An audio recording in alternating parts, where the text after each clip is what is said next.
मैं तो वीडियो बना रहा था, मैं तो गीत कोई गा रहा था, मैं तो किस्सा सुना रहा था। हो वीडियो बना रहा था, गीत कोई गा रहा था, किस्सा सुना रहा था। तुझको मिर्ची लगी तो मैं क्या करूं, तुझको मिर्ची लगी तो मैं क्या करूं। नमस्कार साथियों, कौन क्या कर रहा था और किसको क्या लगी, यह जानने के लिए आइए एक घटना सुनते हैं। अच्छा, अगर तुम लोग नए हो तो सब्सक्राइब करो, वो जो लाल वाला बटन है उसके साथ सूर्य नमस्कार करो या फिर अनुलोम विलोम, मुझे नहीं पता, बस क्लिक हो जाना चाहिए। हुआ ऐसा कि एक बार 4 फकीर, सन्यासी, साधु या भिक्षु, जो भी ठीक लगे कहिए, वो अपने किसी धार्मिक स्थान की यात्रा पर पैदल निकले। उन्होंने तय किया कि वे यात्रा में भिक्षा मांगने पर जो भी मिलेगा उसे ही पकाकर खाएंगे।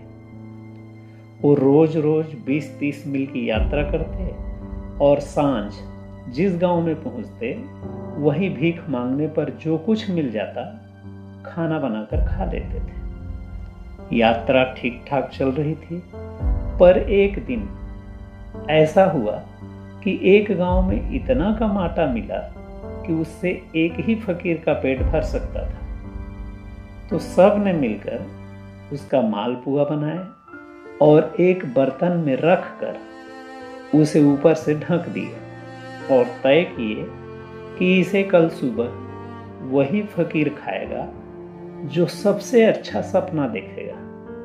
और फिर वो सो गए। चारों फकीर सुबह उठे और नहाने धोने के बाद बोले कि सबसे पहले सबका सपना सुन लेते हैं, फिर जिसका सपना अच्छा रहेगा वह मालपुआ खाएगा और बाकी के 3 आज उपवास रहेंगे। एक फकीर ने कहा कि मेरा सपना तो बिल्कुल अद्भुत था। मेरे सपने में आज मुझे साक्षात परमात्मा का दर्शन हुआ। इससे अच्छा सपना और क्या हो सकता है, इसलिए लगता है कि आज मालपुआ मुझे ही खाना पड़ेगा। दूसरे फकीर ने कहा कि तुम्हें तो परमात्मा ने सिर्फ दर्शन दिए, लेकिन मेरा तो वो हाथ भी पकड़ लिए, इसलिए मालपुआ मुझे ही मिलना चाहिए। तीसरे ने कहा कि क्या बात करते हैं, परमात्मा ने मुझे न सिर्फ दर्शन दिए और हाथ पकड़े, बल्कि मुझे तो गले से भी लगा लिए। अब इससे अच्छा सपना और क्या हो सकता है, इसलिए मालपुआ तो मुझे ही मिलेगा, लेकिन औपचारिकता के लिए चौथे से भी पूछ लेते हैं। चौथा फकीर उन तीनों फकीरों से सयाना और उम्र में बड़ा था, जो कि अब तक चुप था।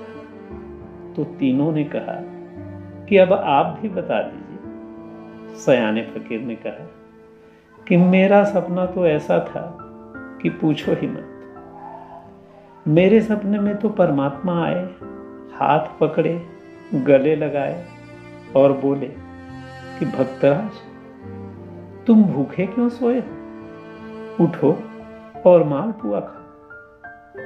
उनकी बात सुनकर मैंने उन्हें बताया कि प्रभु, हम चारों ने मिलकर तय किया है कि जिसका सपना अच्छा होगा कल सुबह वही मालपुआ खाएगा। तो वो बोले कि अब इससे अच्छा सपना और क्या हो सकता है मेरे बेटे, कि स्वयं परम पिता परमात्मा तुम्हें कह रहे हैं कि उठो और मालपुआ को खाओ। अब ऐसी स्थिति में भगवान की बात मैं कैसे टाल सकता था, और इसलिए मुझे रात में ही मालपुआ को खाना पड़ा। चौथे की बात सुनकर बाकी के तीनों फकीरों को मिर्ची ही नहीं बल्कि क्या क्या लगी होगी उसकी कल्पना करना भी मुश्किल है। पर इस कहानी से यह तो साफ है कि चारों फकीर झूठ बोल रहे थे, क्योंकि सभी को परमात्मा का दर्शन होने की बात कुछ हजम नहीं होता। पर आजकल के ज्यादातर फकीर महात्माओं का यही हाल है। लेकिन ऐसे आपदा के अवसर में भी मालपुआ तो वही खाता है जो झूठ बोलने में भी 1 नंबर का शातिर होता है। पर भक्तगण हैं कि मानते ही नहीं कि उनके महात्मा झूठ भी बोलते होंगे। तो आखिर में एक पोस्टर देख लेते हैं। अब ये बात तो मानेंगे कि इस पोस्टर को न तो मैंने बनाया है और न ही हमारे वीडियो मेकर दुर्गेश कश्यप जी ने। लेकिन फिर भी यदि किसी को हमारी बात से ठेस लगी हो तो मैं तो सिर्फ इतना ही कह सकता हूँ,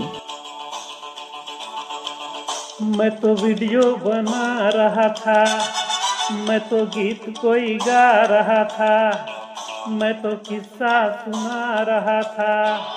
हो वीडियो बना रहा था, गीत कोई गा रहा था, किस्सा सुना रहा था। तुझको मिर्ची लगी तो मैं क्या करूं, तुझको मिर्ची लगी तो मैं क्या करूं। बाकी तो आप सब समझदार हैं, इसलिए आप सबके स्वस्थ एवं मस्त रहने की कामना के साथ आज की बात यही समाप्त करता हूं। धन्यवाद।